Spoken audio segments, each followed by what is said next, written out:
In this episode, we explore how we can only ever be enough. We look into why we often think we are less than we should be, and why the thinking that tells us we need to be more is never true. Please join us for an hour of peace as we uncover your innate well-being and show you the brilliance of who you really are. Enjoy the show.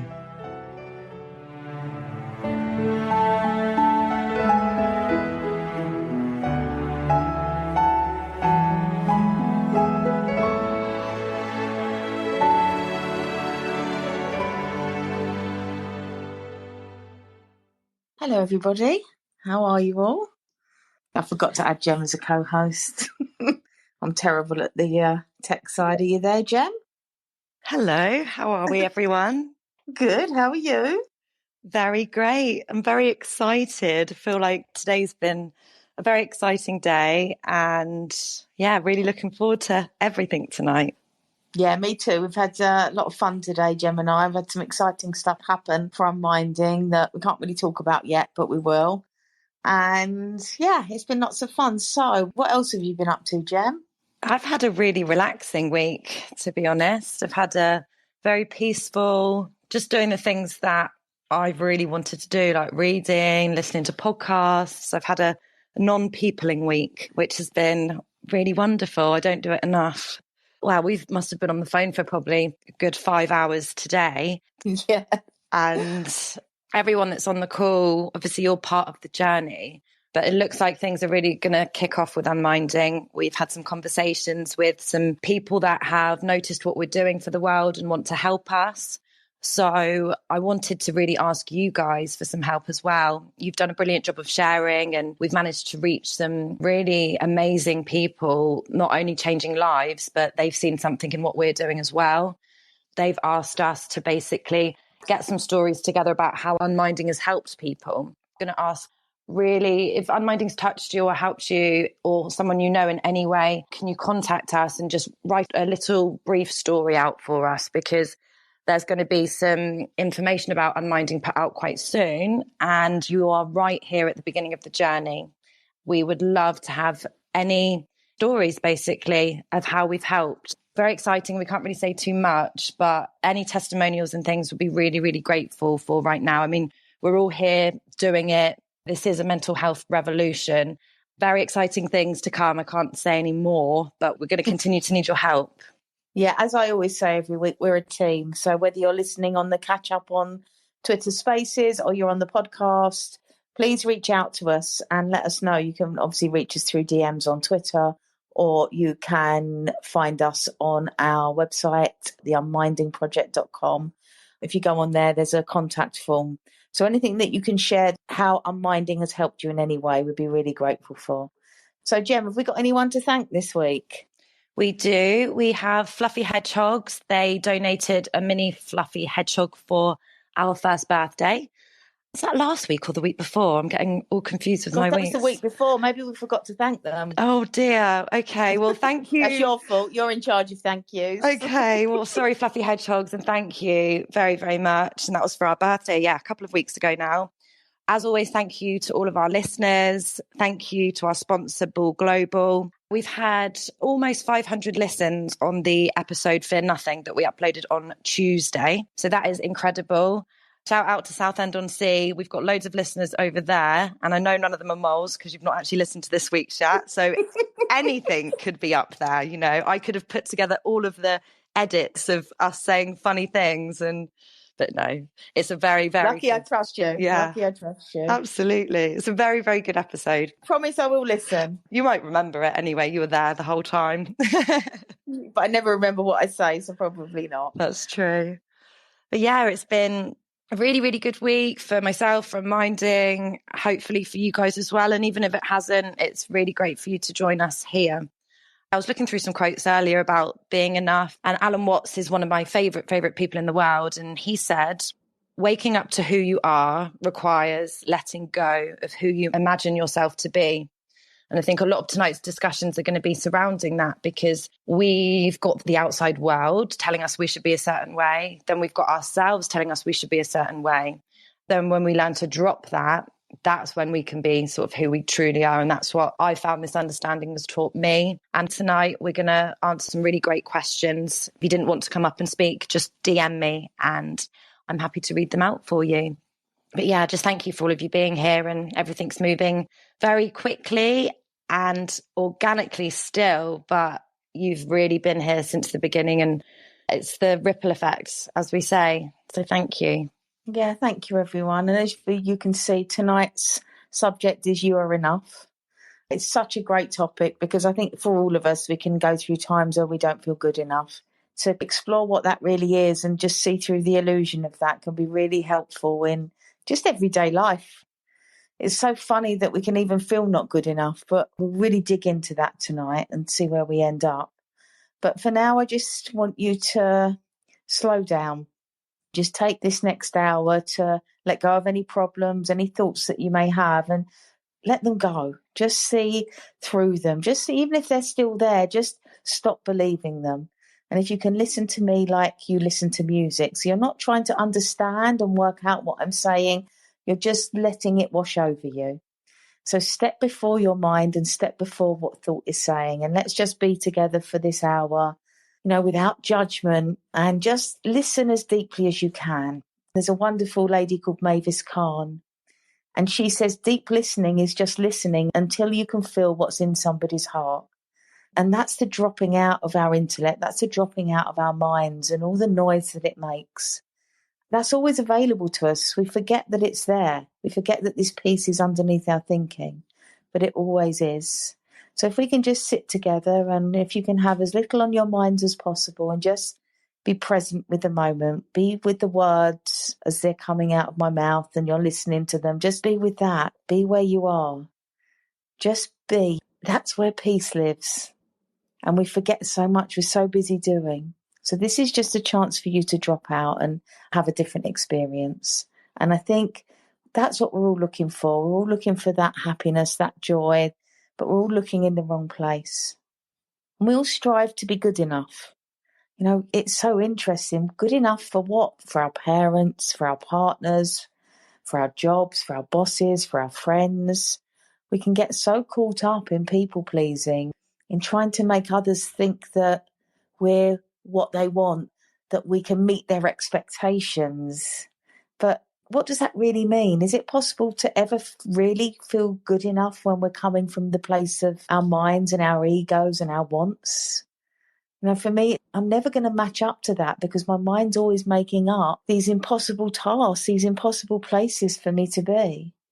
And I don't know what that looks like for you, what your version of trying to be good enough is, if you get caught up in that thinking. But, we're constantly comparing ourselves to others, trying to meet some arbitrary standard. And we're never, ever going to feel good enough when we're going outside of ourselves for that, when we're trying to meet someone else's needs, when we're trying to meet the illusion of our own needs, because that's outside in. We have to go within to really see that everything we're looking for is already there. And this not good enough is actually the ego. And people say to me, well, how can that be my ego? I'm not show-offy. I'm not out there being flashy. That's not ego. But the ego can be inverted too. The ego can tell us we're not good enough. You can see the measurement. You can see the bandwidth of ego from really, no good, worthless, chuck you in the bin, to the absolute king or queen. There's such a polarity there of experiences of seeing ourselves, and none of it's true. It's really not true. For people that really live by this not good enough, they create their lives around that understanding. They create their lives around that belief. And the ego's always trying to justify its beliefs to make the ego true. So they'll have relationships that make them feel like they're not good enough. They'll be in jobs that make them feel like they're not good enough. They'll constantly be affirming this not good enough with the world. They'll constantly be justifying their feelings. And it's just not true. It's this illusion of thought and belief and feeling that makes up our experience. And if you do feel not good enough because someone around you you believe is making you feel like that, that isn't true. If I said to you something awful and you had no belief around yourself in that area, you wouldn't believe me. You'd be like, what are you talking about? If I said, oh, I hate your red hair and you had blonde hair, you go, what's she on about? But if it was something personal to you that you'd made up a belief around, you'd grab it. You'd make yourself feel bad about it. You'd confirm reality with the belief. Can you see how they're not good enough? It's the world reflecting back at us what we think of ourselves. It's not the world telling us what to think. And this is where this understanding comes in. This is where this conversation is so helpful, because suddenly we're exploring something different. And if you're new, if this is the first time listening to us, I'd really like you to explore for yourself what thought is. Is thought true? Go back to some of the old episodes of our podcasts and look at the ones around thought, because it will kind of really clear up what we're talking about here, what thought is and how it works. But not good enough is just another thought in your head. What we've explored over the last year on these calls is that thought flows by, it comes and goes. It's not saying who you are. Who you really are is always there. Your thoughts are not. Thinking is, but the content of thought is constantly changing. I say this a lot, but the movie's on, the screen is always there. Who you really are is the screen. Who you think you are is the movie. As soon as the stories that you've made up about yourselves dissolve and disintegrate, all these beliefs fall away, you see who you really are. And that can never, ever not be good enough. You can only be good enough. Your worthiness is a done deal by you being alive and living and breathing and having this experience. But we try to grab something from outside to justify our existence, to say, I'm good enough because of this. Look at me. I've done that. I'm successful, so I'm good enough. I'm not successful, so I'm not good enough. And what's success? That's just an idea that we've made up. I don't look a certain way, so I'm not good enough. I'm getting old, so I'm not good enough. These beliefs are so insidious and so creative at the same time. And we get so caught in believing that they're true. We live by untruths. We live by untrue thoughts in our heads. It's knowing that, it's beginning to see thought for what it is. You know, if you imagine a ticker tape, if you're watching sports or something and the ticker tape comes across the bottom of the screen and it's constantly going, that's your thinking. And the thought that you take notice of is just the ones that you've made into beliefs, you've made into opinions. You've turned into the story of who you are. You've turned into the story of what you believe, what you think, how you see the world. Where has that come from? Is that really you? Or are you really the energy that comes before that thinking? What's that? That's the exploration. That's the truth. And we forget that the only thing that we're ever up against is ourselves. So think about if you feel like you are up against a rival or someone at work, or you've made an imaginary competition up in your head thinking you're not good enough compared to a certain person. It has nothing to do with that person. You have made that up. That person is your imagination, because the version of that person that you're trying to live up to is made up by you, by your thinking. So we're constantly judging ourselves by thoughts that we've made up that don't look like thought. Then we compare ourselves to, we're only ever up against ourselves. It's so funny.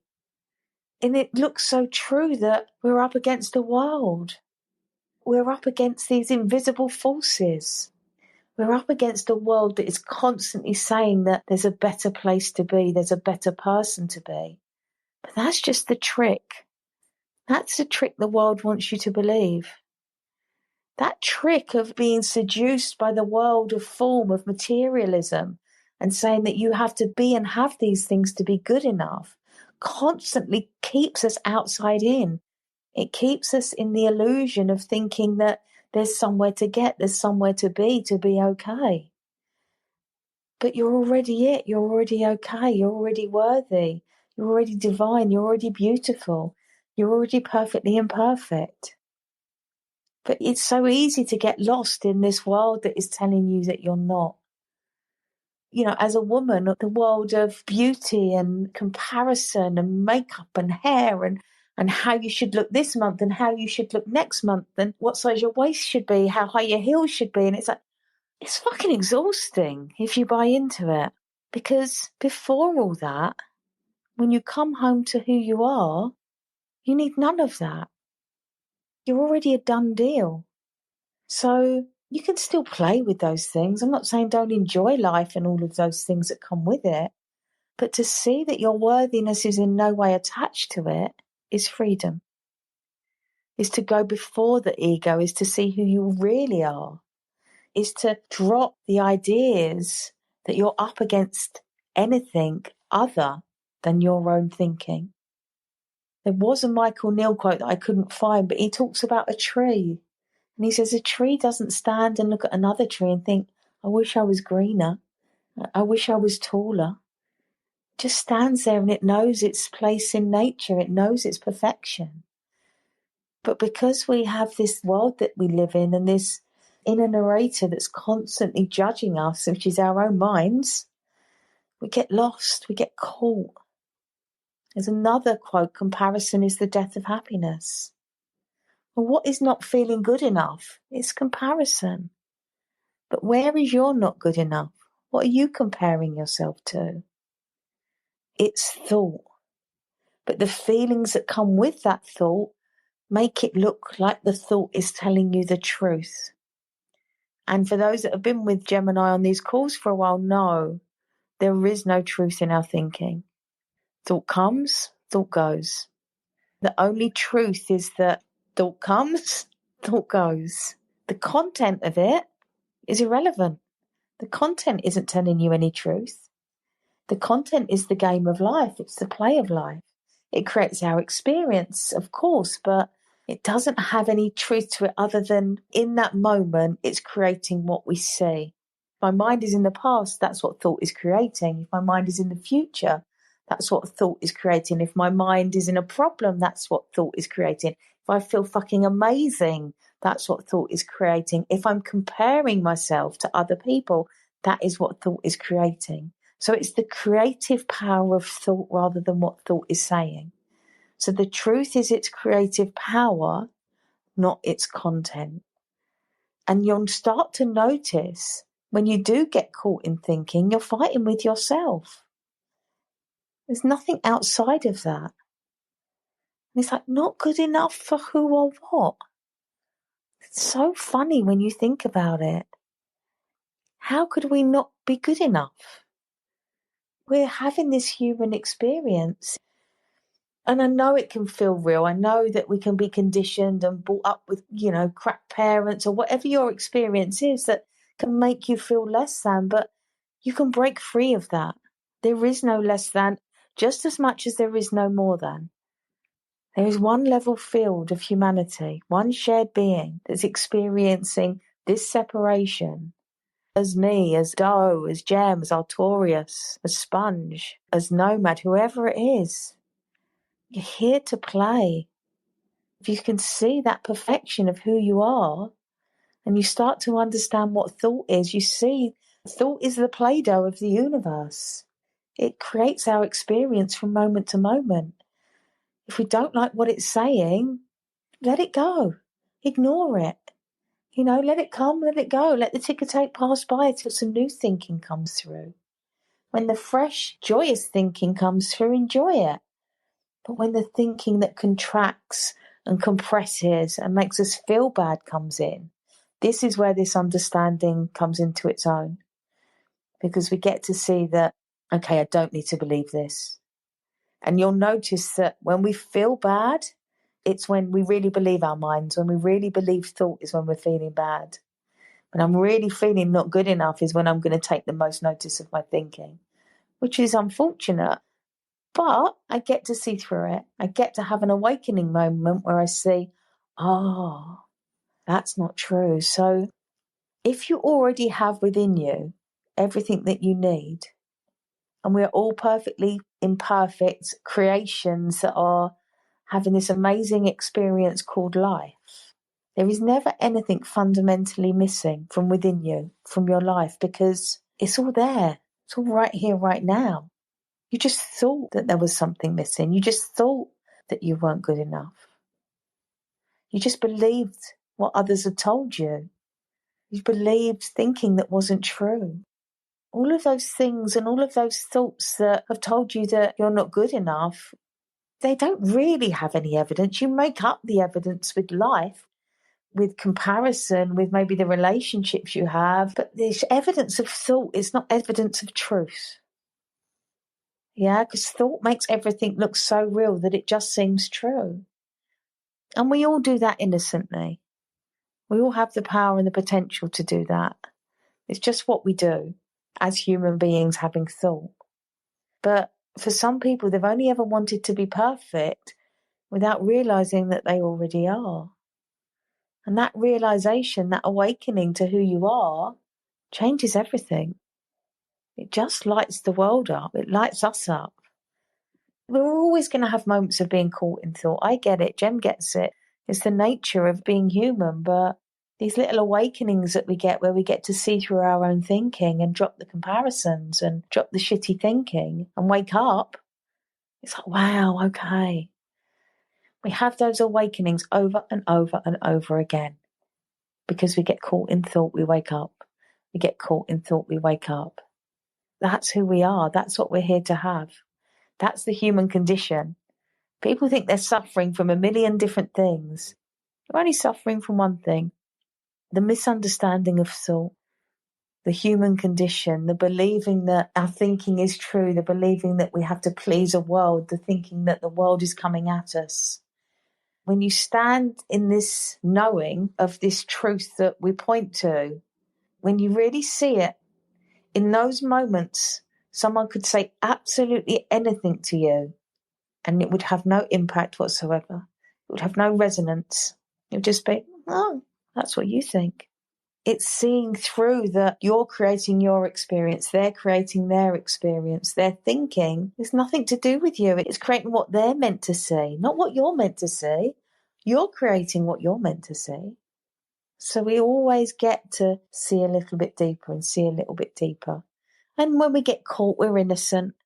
We're not getting caught in thought and comparison and not being good enough and beating ourselves up. We've just strayed off the path for a little while. We're just believing untrue thoughts in our head. And the you that you've compared yourself to is often as well other versions of you. It doesn't even have to be anything outside. It's like an old you that you may have thought was better, a future you that you've made up that may be better. They don't exist. We look at it as if thought had it right somehow back then or in the future. It's this shiny looking person that we think we're supposed to be instead of just being. You know, when I spoke at the beginning of the call about just be, if you just be and you just sit and you connect on these calls and you touch that space of peace, you know, you get quiet. You know that everything's okay. You know there's nothing to live up to. You let go of all the exhausting trying and doing and pleasing and you just be here. You just be in the moment. You stop trying to become a perfect image, which was never true, and get comfortable with just being you right here, right now. Back to the perfection of all the messy humanness that we are. Do you think other people aren't messy humans? You know, I work with them. We're all messy humans. That's the fun of being here, to be in the mess. Leonard Cohen, I think in one of his songs was, "Forget your perfect offering. There is a crack in everything. That's how the light gets in." Think of all these areas where we haven't felt good enough, or we've come up against the world, or we've had traumas and upsets, and how often they've led us to go within. They've led us to find something deeper about the human experience, to see more of who we are. And I promise you, there is nothing wrong with you. You know, other than believing thought. Even if you think you're lost or you're not good enough, or you get this thought. Whatever thought's telling you, challenge it. It's not telling you who you are. Who you are can actually never be told by thought. We do the best we can on these calls to point you to it, but it's in the feeling. It's before thought. So again, back to this messy humanness. We're always going to experience it. We're always going to suffer at the effect of our own thinking. As long as we have something like this understanding to fall back on, we'll come out of it. We'll learn not to take it so seriously. We'll see how life works without the intellectual need to understand how it works. I hope that makes sense, because this is so fundamentally true of what we're pointing to here. This isn't an intellectual understanding. It's great if you intellectually begin to see that it's all thought, but it's deeper than that. It's when the intellect quietens down, when the intellect slows down, when we drop just below it into a space where it's just quiet. It's peaceful, it's accepting, it's loving, it's compassionate. It's such a beautiful space to explore.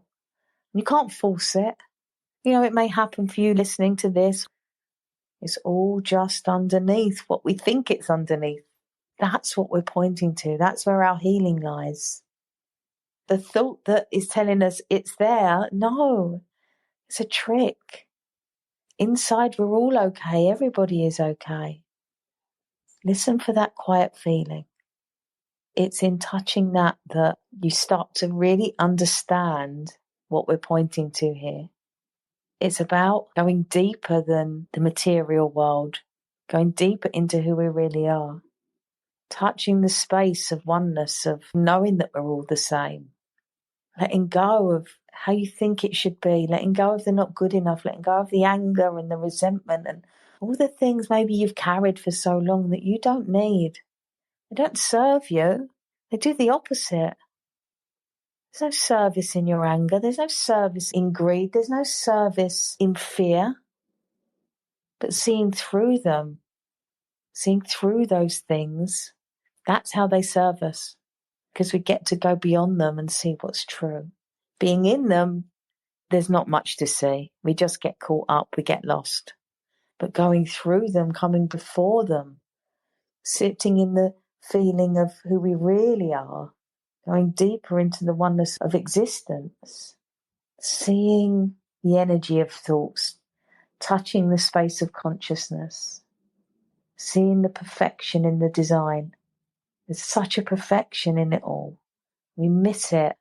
We miss it with our limitations. We miss it with our minds. We miss it with our constructs, our imaginings, our attachments. But there's always a glimmer. There's always a glimpse. We can always have those moments where thoughts just flow by. Don't get involved with them. And as they flow by, we just come home. We just go to a place within us where we know we're always and can only ever be good enough, no matter what. From there we live. That's where we start to live differently. That's where we start to wake up. That's where we begin to have a more playful life. Because when we see it's all made up, we might as well go play. When we see nothing's on it, we might as well go play. Just go and have fun in life. If your well-being isn't dependent on things working out the way you think that they should work out, you can loosen up. Of course, as I always say, we go through tough times, we go through challenges. I know that, that's a given. We go into these contractions and we have these experiences that really, force us up against life. We can get gnarly, but we have somewhere to call home. Even in those times, home is there. And we can touch that space and have peace, even within the storms. No matter how stormy and dark it gets, there is a light within you. And that light is what we're pointing to on every call. That light is not separate from you, not something you have to find, already there. It gets veiled. Imagine a lamp and the bright light, and then you put a piece of cloth over it and it gets a bit duller, and then another piece of cloth, and then another piece of cloth. Eventually you can't see the light. Those cloths are your thinking. Those cloths are your beliefs. So what we do with this understanding is we take them off. And we're not actually taking them off. We're pointing at that they're not true, actually. So they fall away. As they dissolve and fall away, the light gets revealed. So if you imagine one of those cloths is not good enough, when you see that, how could that possibly be true? It falls away. More light is revealed. See, in some ways, I guess this is how these beliefs and things that we come up against are helpful, because we get to see through them and come home. And that's, for me, is the exploration of life. It's great traveling and having fun and doing life, but I get so much from going within. I get so much from removing those pieces of cloth and seeing more truth of who I am. Because that reveals to me that I'm already okay, that I'm already enough. It shows me what thought is. So just reflect during and after this call on what might not be true that limits you, what might not be true that you think about yourself, where you're a bit hard on yourself, where you beat yourself up. And notice how you've already made that up and that you beat yourself up about it. So you made up the thing that you beat yourself up about. We're all crazy. We make shit up and then drive ourselves mad that we're not living up to the shit that we've made up, or that we're as bad as the shit that we've made up. It's all nonsense. And just start to see it all as thought. We teach something called the 3 principles here, and the founder of it was a man named Sydney Banks. And he said, you are only one thought away from happiness, one thought away from sadness. The secret lies in thought. So I'm going to leave you with that, and I'm going to pass over to Gem and see what her reflections are. Thank you. That was really wonderful. And I know I say that every time, but you really, the way that you explain it brings such a lightness to it. And I think that's what we're always trying to do here, is help people to understand that things are never as serious as you think they are. You know, we really, really create so many things, and then we pile on top of them with other thoughts and other things to try and fix them.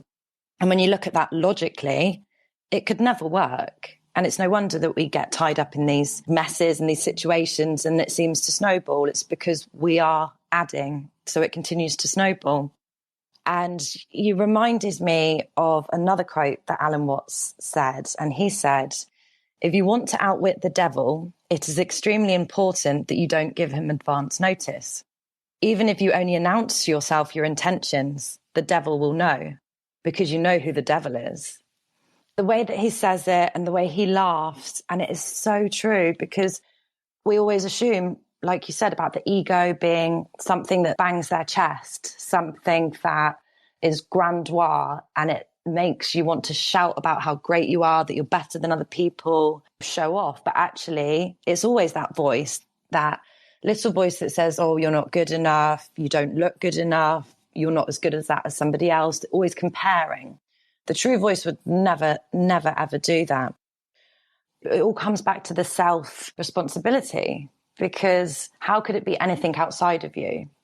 Personally, I spent a lot of my life thinking things or people, situations, jobs were the things that would or were making me happy. And sometimes you have to lose everything to realize, okay, I don't need anything to be happy, and life gives you no choice but to have nothing. And then you see it that way. And sometimes people are hardwired this way anyway. They already see things like that. But I think most people we speak to and most people I've met throughout life, they're in a constant battle with themselves. And we always are, until we can understand that that battle is with ourselves. We say it all the time, oh, I'm always against myself, but actually realizing it is absolutely huge. You know, all the self-criticism, the comparing yourself to others, how could that ever be beneficial for us? I've really started to try and observe my thinking, especially if there's a situation that makes me feel uncomfortable or I don't like. And I've noticed that my automatic thinking responses are bollocks, absolute rubbish. If I actually continued to believe those thoughts and act in that way, wow, it's not going to be helpful. But never before in my life, until recently, over the last couple of years, I've been able to actually do that. Question my automatic response and question all responses really from my brain to think, well, is that true? Is this really who I am looking at the situation, or is this the old Gemma or the Gemma that has been told that she's not good enough, or me telling myself I'm not good enough? You know, either way, it gives you the ability to differentiate what's true and what's not. So I think that is a massive, massive one. And I was reading quotes from who we see as inspirational people who also have very similar thoughts. I know I say don't compare yourself to other people, especially people you don't know. But these are people that we think have great lives. They're strong, they're confident, they're on TV. Meryl Streep, for example, she said, you think to yourself, why would anyone want to see me again in a movie? And I don't know how to act anyway, so why am I doing this? Maya Angelou, she said, I've written 11 books, but each time I think, they're going to find out now. I've run a game on everybody and they're going to find me out. You know, everyone has these voices. The ego is telling you that you're not good enough, or you're faking it, or whatever it may be. And it's learning to not attach to that and even laugh it off. You know, sometimes when there's a situation and you think, I can't do that. Well, is that you thinking you can't do that? Try it. You might not be able to do it. But when people are fed up and they're tired of trying to achieve something, and it's when they give up, when they relax, everything seems to work out. There's no pressure. So it's that kind of not giving a fuck attitude. And I'm laughing to myself because I said that's what's going to go on Molls's gravestone, non-giver of fucks. But that is really the way to try and see your life. Obviously, you have things that are important to you, you have values, but most things you've created or someone else has created for you, and then you've believed it. You know, you are enough. Who do you really think you are? And the beliefs that you've got about yourself, do they work for you? Because unless they're all positive, then probably not. So it's stripping back to what we already know is here. And the internal stories really do matter. Going over and over things that don't exist anymore, especially in a negative way, really, really can't help. So I think you made some amazing, amazing points. And it's all about self-compassion, realizing as well that it's okay. We make mistakes. It doesn't mean that we're a screw up. Everyone makes mistakes. When you're going through problems and things, what helps me is, you know, I'm great at giving advice, not great at taking it. But if I'm going through my own problems and I'm like, well, that's because you're not good at this, or that's not working out for you. If I'm getting tied up in my own head, I try and switch it around and think, well, if someone was telling me these stories and these problems or this situation that they're trying to deal with, what would I say to them? And every time it's a damn sight nicer than what I would be saying to myself. And for whatever reason, we talk to ourselves differently than we'd speak to other people. Noticing that what we're used to, it's not necessarily what's good for us. So reevaluating our beliefs and our thoughts, because who we are is who we're always going to be, and what we are is perfect. And it's just realizing that we're not going to be great at everything, but it doesn't mean we're not great, you know. Yeah, lovely points, Gem. But what it made me think of was the unreliable narrator. It's like in a story when the narrator isn't to be trusted. That's our minds. Our minds are the unreliable narrator of our lives. And we can see how unhelpful it can be. And I think it's just being onto that suddenly. It's like, okay, why do I believe that that's true? What has led me to believe that narrator that I have that is so critical of me? And as you said, we're so hard on ourselves, much harder than we are on other people. And once we're onto that, we can start to see that, okay, it's that thought again. Is that thought true? No. Oh, so if I don't believe that thought, does my life feel better? Absolutely. So, yeah, brilliant. I love that. And I love that it brought that up for me to share that with people. It's like, look at it like this unreliable first-person narrator is your mind. How you can have an argument in your own head with yourself. I mean, thought is crazy. But once we understand it, thought's always going to be more powerful. It creates our experience. It's the powerhouse of experience, of being human. But as we understand it, it can lose a little bit of its power. As we see through it, it can be like, okay, I don't need to buy into that quite as much. I can have a little bit of freedom from that thinking. I can see that narration going on. I don't have to live with it in the sense of It doesn't have to create my experience as truth. So I still get the narrator. I just don't believe it, or I don't believe it as much. So that's what we're talking about here. We don't have to believe thought. We don't have to open the door and let it in. It can be there, but we can have some space from it where we can go, okay, it's not impacting me. It's not creating those intense, unhelpful feelings. It's just coming and going. Yeah, that's the freedom that we talk about on every call. We don't have to take our own thinking seriously. How wonderful to lighten up in life. I can see lately on Twitter, everyone's a bit serious. It's like, let's all just lighten up a little bit. Let's all have a little bit more fun in life. What does that look like? How does that feel? What happens when we don't take our thinking so seriously? So yeah, thank you for that, Gem. No worries. It's true. And it's what we do with other people as well. And it's all these things that I'm noticing. It's like real, true, unconditional love. You accept other people the way they are. You're not trying to change them. And if you are trying to change them, then maybe there's something that you don't like about them. And that's not true love. And that's what we do with ourselves as well. If we loved ourselves truly and unconditionally, we wouldn't be constantly trying to change. We'd accept ourselves and improve the things that we could or wanted to, but we wouldn't be giving ourselves a hard time. So like internalizing that self-love, that's the way, I believe. We do have a few questions to go through as well.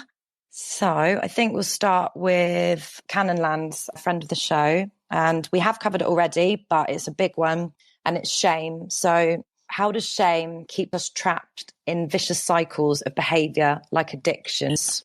And how do we deal with that? Well, I think we have a great episode on addictions. So I think it's probably a good idea to listen to that if that's something that's relevant to them at the moment. Well, shame's thought. Thought's what keeps us trapped. So every feeling comes from thought. Thought in the moment creates our feelings. You know, different feelings can lead to addictions. It's not just one. But if the feeling of shame is what's leading to an addiction, it's just beginning to unravel. What is shame? Where does it come from? What thinking am I believing that allows me to experience shameful feelings? Okay, and explore that and see if that's true. And it isn't. It won't be true, but you have to kind of unravel that for yourself. And just to begin to come back to the building blocks of experience, to see that thought is always creating our experience, no matter what that looks like. So if the problem is addiction, it's really coming upstream to thought. It's not trying to control behavior, because we know if that worked, nobody would have an addiction problem. It's actually understanding where that behavior comes from. That can be a deep exploration, but I do think that the addictions episode that we did was actually brilliant. So I'd always recommend that. It was brilliant. It was actually episode 3. It was a long time ago. Thank you for that question, Cannonlands. And we've got a great question from Obden, who says, is detachment healthy in trying to forget a bad event, or would that just be bottling it up? That's so interesting, is it, from the point of view of the principles? I think if you don't understand what we're pointing to here, if you don't understand thought, and you believe the thinking is real when it comes up about the past and PTSD and whatever trauma that you've had, you express that by, or suppress that by addiction or in some way, then yeah, of course that suppression isn't helpful. When you begin to understand what we're pointing to, you begin to see that the past doesn't exist. It can only exist in thought. And then if that thinking comes up and you just go, oh, that's not real, and it passes by, then that isn't suppression. So it really depends where the human being is in their understanding as whether it is suppression or not. Ultimately, even the suppression is thought in the moment. So if the person doesn't understand what we're speaking about, they get the thinking of the past, they go into the traumatic feeling, they then try and push the traumatic feeling away, then that whole thing is made of thought. And it's in seeing how powerful thought is that it can take the past, it can light it up in the moment, it can create feelings that go with that make us feel like shit, and we can go into a trauma state. We can go into panic and anxiety, and nothing's happening in that moment other than thought. See, this is the power of the exploration. This is where we explore what thought is and how understanding it can give us a new experience of being alive. You give us a new experience of our life. That's why we're here. That's why we do this, because we know how amazing that is. I think if Ogden can just maybe go back on some of the old episodes, if that is something that he's experiencing, is to just explore for himself. For anybody on the call, if you've heard something, use it as an exploration, use it as an inquiry for you to begin to see for yourself what we're talking about. Never take our word for it. Start to play with it. It's really interesting because you start off challenging thought, but you don't even have to do that, because it's like a knowing that thought isn't true. I don't now have to go, that thinking isn't true. I need to challenge that thought, because where I am with it, it's just like, oh, it's a relief now. I know I don't have to take much notice of thought. If I get caught in thought, that's just because I'm probably in a low mood or low consciousness, and at some point I'll come out of that. But I don't have to constantly observe my thinking or challenge my thinking or say, is that true? You get to a point where you just know it's not true. Again, back to that knowing, like knowing who you are, knowing thought isn't real. That's really a beautiful way to live.